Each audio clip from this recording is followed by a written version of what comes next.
యోసేపు పైన నిందలు పడ్డాయి. ఏమని నింద చూసారా? ఇదిగో, అరే నువ్వు ఎవరువో ఎక్కడి వాడువో తెచ్చి నీ ఇంట్లో నేను పెట్టుకుంటే నువ్వు నా భార్య పైనే కన్నేస్తావా? కన్నేసింది ఎవరు? భార్య కన్నేసిందా? యోసేపు కన్నేసాడా? భార్య కన్నేసింది. నువ్వు నాతో గడిపిన ఎడలా ఈ ఇంటి పైన అధికారిగా ఉంటావు. యోసేపు పలికిన ఒకే ఒక్క మాట ఏంటో తెలుసా?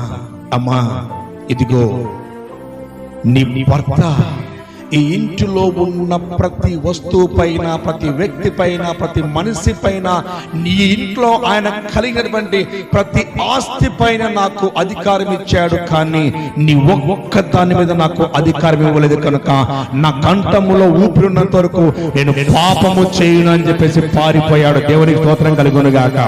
హల్లెలూయా. నేను పాపము చేయను.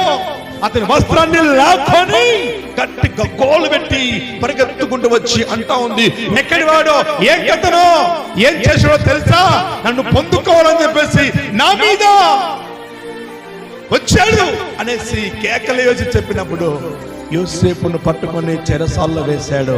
యోసేపును చెరసాల్లో వేసినంత మాత్రాన దేవుడు యోసేపును విడిచిపెట్టలేదు. యోసేపుకు తోడుగా ఉన్నాడు.